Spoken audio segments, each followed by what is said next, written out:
এই যে আমরা আজকে এখানে আজকে একত্রিত হয়েছি না, এইরকম একটা সমাবেশ, এইরকম একটা মাহফিল আল্লাহ রাব্বুল আলামিন নিজে স্বয়ং বেহেশতের মধ্যে করবেন। যে মাহফিলের, যে ইসালে সওয়াব ও দোয়ার মাহফিলের সভাপতি থাকবেন আল্লাহ তাআলা নিজে স্বয়ং। ওই ইসালে সওয়াব ও দোয়ার মাহফিলের প্রধান অতিথি থাকবেন আমাদের নবী, বিশ্বনবী সাল্লাল্লাহু। বিশেষ অতিথি থাকবেন হযরত দাউদ আলাইহিস সালাতু ওয়াস সালাম। হযরত দাউদ আলাইহিস সালাতু ওয়াস সালাম তার কণ্ঠস্বর দিয়ে তেলাওয়াত শুরু করবেন। আর আমাদের রাসূল সাল্লাল্লাহু আলাইহি সাল্লাম সূরা আর রহমান থেকে তেলাওয়াত করে আমাদেরকে শোনাবেন। আর আল্লাহ রাব্বুল আলামিন আমাদেরকে সূরাতুল ইয়াসিন তার কুদরতি কণ্ঠতে আমাদেরকে শোনাইবেন। আর একটু জোরে বললেন না সুবহানাল্লাহ। তো আল্লাহ রাব্বুল আলামিনের পক্ষ থেকে তার কুদরতি কণ্ঠে এক একটা করে আয়াত শুনতে সময় লাগবে 50,000 বছর। কত বছর? 50 আলফা সানাতি মিম্মা তাউদ্দুন, 50,000 বছর লাগবে। তো আল্লাহ তাআলা আমাদেরকে, আর বেহেশতের মধ্যে আল্লাহ তাআলা সব ধরনের শ্রোতাকে আল্লাহ তাআলা গ্রহণযোগ্য করবে না। আল্লাহ তাআলা যাকে পছন্দ করবেন তাকে তো বেহেশতে নেবেন, কি বলেন?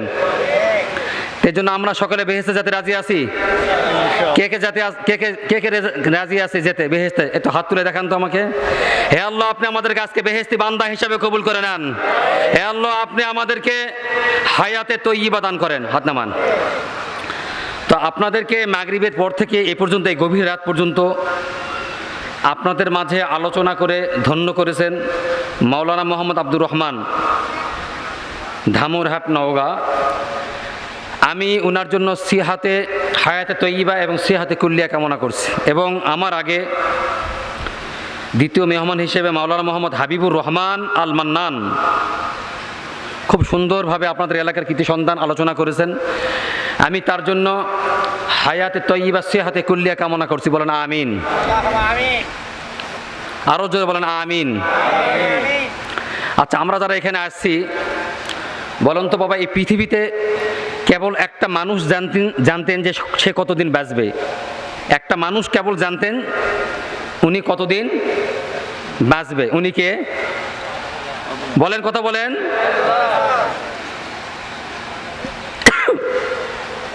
আমাদের প্রথম পিতার নাম কি? আরেকটু জোরে বলেন, প্রথম পিতার নাম কি? উনি একমাত্র জানতেন উনি কতদিন বাঁচবে। তো আল্লাহ রাব্বুল আলামিন 4টা জিনিস আল্লাহ তাআলা হাতে রেখে দিয়েছেন। কয়টা জিনিস? এই 4টা জিনিস হাতে রাখার পরে সমস্ত জিনিস আল্লাহ তাআলা তার বান্দাকে দিয়ে দিয়েছেন। একটা হচ্ছে হায়াত, মউত, রিজিক আর দৌলত।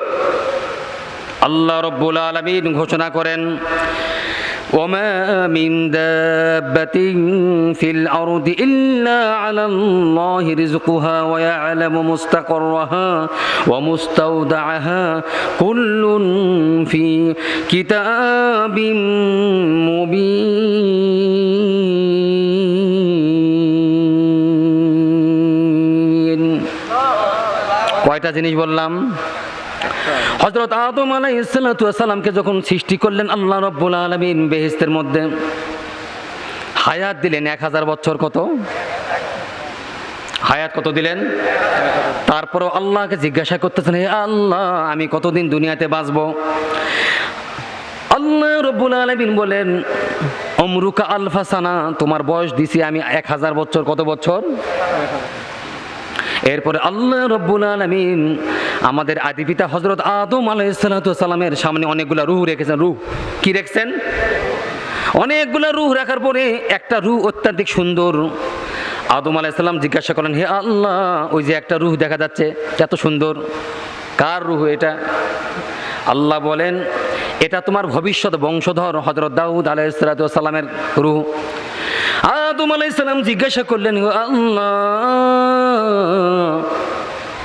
আমার ছেলে দাউদকে আপনি কতদিন হায়াত দিয়েছেন? আল্লাহ বলতেছেন, আরবাউনা সানা, 40 বছর। কত? 40 বছর। আদম আলাইহিস সালাম বলেন, হে আল্লাহ, জিদ মিন উমরিহি, তার হায়াতটা বাড়ায় দেন। আল্লাহ রাব্বুল আলামিন বলেন, না না না, সিদ্ধান্ত আমি নিয়েছি। রুফিয়াতিল আকলাম ওয়া জুফাতিস সুহুব, কলমের কালি শুকিয়ে গেছে, কলমকে আমি উঠায় নিয়েছি। কে বলতেছেন? আল্লাহ। আর সম্ভব নয়।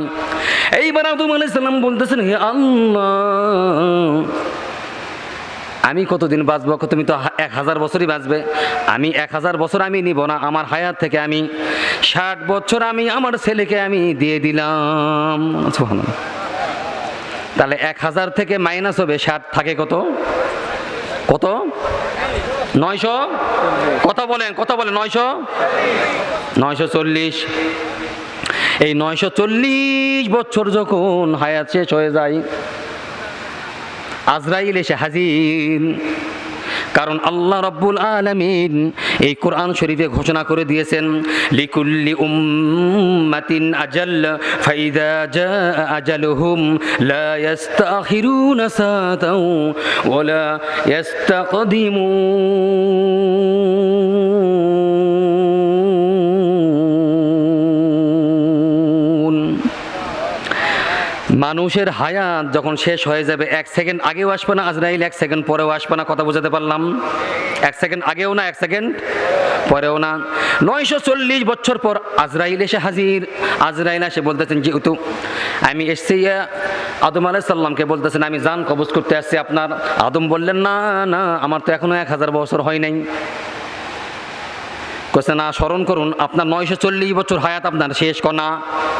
না, আপনি স্মরণ করুন, আপনি 60 বছর হায়াত আপনার ছেলেকে আপনি দিয়ে দিয়েছেন কোনা। ওটা আমি দেইনি। কে বলতেছে? কথা বলেন, কে বলতেছে? কাক বলতেছে? কোনা ওটা আমি দেইনি। কে দিছে? আল্লাহ দিছে। আজরাইল আলাইহিস সালাম আল্লাহকে অভিযোগ দিচ্ছে, হ্যাঁ আল্লাহ, দেখেন দেখেন, আপনার দিয়ে বলে দেয়নি, দিয়ে কয় দেয়নি। আদম সন্তানের অভ্যাস, নসিহা আদম ফানাসিহা বানু। আদম সন্তান ভুলে যায় কিনা? তখন থেকে কেতাবের লেখালেখি শুরু হয়ে গেছে। কথা বুঝাতে পারলাম? এরপরে আল্লাহ রাব্বুল আলামিন বললেন, আজরাইল তুমি চলে আসো, তাকে 1000 বছর তাকে ব্যস্ত দাও। বলেন না সুবহানাল্লাহ। আজরাইল চলে গেলেন। ঠিক 1000 বছর পর আজরাইল এসে হাজির। এইবার জান কবজ করে ফেললেন। দিনটা ছিল শুক্রবার। কয়দিন? কোন দিন ছিল? এ আবাল বাশার, প্রথম পিতা, প্রথম নবী, প্রথম মানুষ দুনিয়া থেকে বিদায় নিয়ে চলে গেলেন। কি বলেন? আজ পর্যন্ত যাচ্ছে। আচ্ছা, আদম আলাইহিস সালামকে যখন তৈরি করেন, আল্লাহ তাআলা নিজ হাতে তৈরি করলেন। কোনো পিতামাতা ছিল আদম আলাইহিস সালামের? আচ্ছা, এটা আমি এই আলোচনাটা এ পর্যন্ত স্থগিত। এবার আসেন সামনে।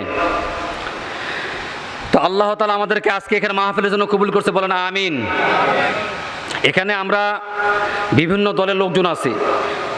কেউ আওয়ামী লীগকে সাপোর্ট করি, কেউ দল করি আওয়ামী লীগ, কেউ বিএনপি, কেউ জাতীয় পার্টি। কি বলেন? এখানে সব ধরনের লোক আছে। এখানে আমরা কারো বিপক্ষে কোনো ব্যক্তি বিশেষ, কোনো মার্কা বা কোনো আলোচনা আমরা করব না। আমরা সরাসরি আজকে যে উদ্দেশ্য করে আমরা এখানে একত্রিত হয়েছি, আমার আগে এ পর্যন্ত 112 জন ওলামা একরাম আসছেন, এখানে আলোচনা করেছেন। আমি হলাম 113তম মেহমান। নাকি বলেন? হ্যাঁ? তা আপনারা এতদিন যেগুলো আলোচনা শুনেছেন, দেখেন তো আমার আলোচনাগুলোর সঙ্গে মিলে নাকি? আল্লাহ তাআলা যদি তৌফিক দেয়, আমরা একটু ব্যতিক্রমে আজকে একটু আলোচনা করবো। বলেন ইনশা আল্লাহ।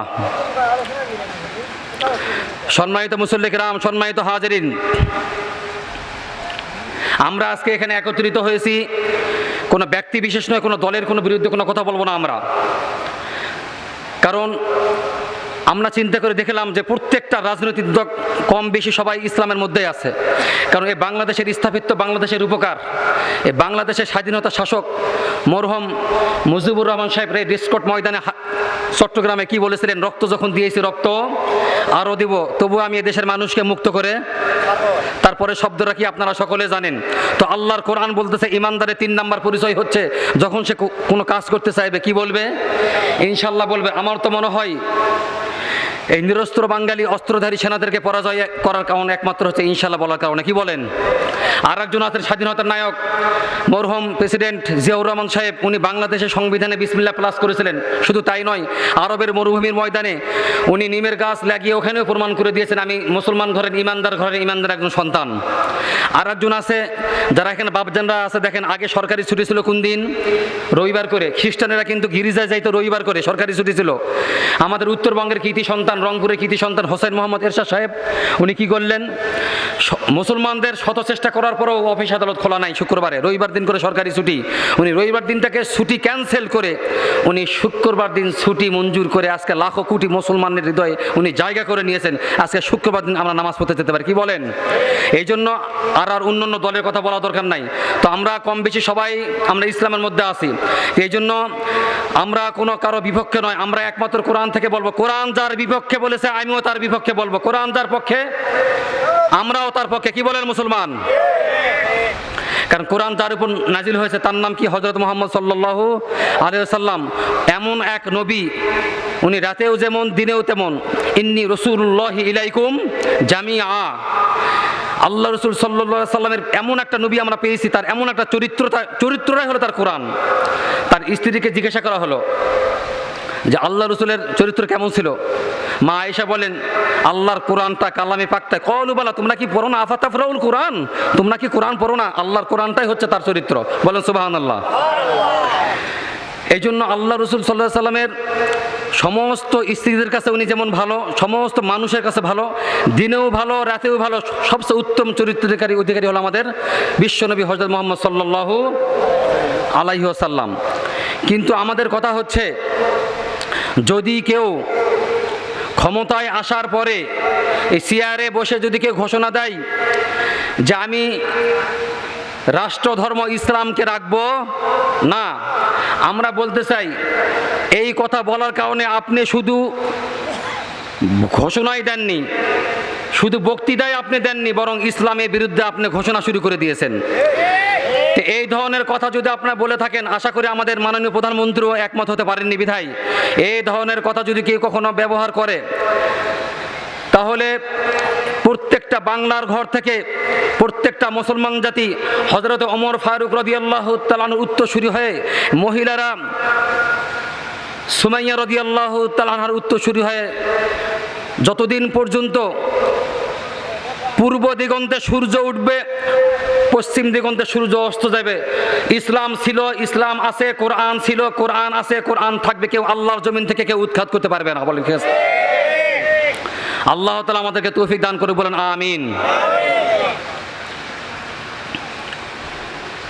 মুসলমান ভাইরা আমার, আল্লাহর পয়গম্বর আরবি সাল্লাল্লাহু আলাইহি ওয়াসাল্লাম যেই দিন দুনিয়া থেকে বিদায় নেবেন 12 রবিউল আউয়াল, 7 রবিউল আউয়াল, বুখারী শরীফের হাদিস, এশার নামাজের পরে জিবরাইল আমিন আল্লাহ রসুলের ঘরে প্রবেশ করেছে। কোথায়? আল্লাহ রসুলের ঘরে প্রবেশ করেছে। কারণ 4 দিন আর দুনিয়াতে থাকবেন আল্লাহ রসুল। কয়দিন? 12 রবিউল আউয়াল আল্লাহ রসুল দুনিয়া থেকে বিদায় নেবেন। 7 রবিউল আউয়াল এশার নামাজের পরে জিবরাইল আমিন আল্লাহ রসুলের ঘরে প্রবেশ করতেছেন, বিভিন্ন আলোচনা করতেছেন। আম্মাজান আয়েশাকে বলতেছেন, আয়েশা তুমি ঘর থেকে একটু বের হয়ে যাও। আম্মাজান আয়েশা বলেন, 7 রবিউল আউয়ালের পর থেকে আল্লাহ রসুল আমাদেরকে আর চিনেন না, আর চিনে না। অথচ আল্লাহ রসুল বিবিদেরকে ছাড়া কখনো উনি বাইরে তেমন থাকে নাই। আম্মাজান আয়েশা এখন আল্লাহ রসুলকে উদ্দেশ্য করে বললেন, ইয়া রাসূলুল্লাহ, ইয়া হাবিবাল্লাহ, আজ থেকে 4 বছর আগে আমি আপনাকে প্রশ্ন করেছিলাম, ইয়া রাসূলুল্লাহ, ইয়া হাবিবাল্লাহ, আপনার 9 জন স্ত্রী যারা বেঁচে আছে আপনি কাকে বেশি ভালোবাসেন? আল্লাহ রসুল বলেছিলেন, আমি রাতের বেলা যাকে খেজুর খাওয়াবো, খেজুর দিব, সে মনে মনে ভাববে আমি তাকে বেশি ভালোবাসি। আল্লাহর পয়গম্বর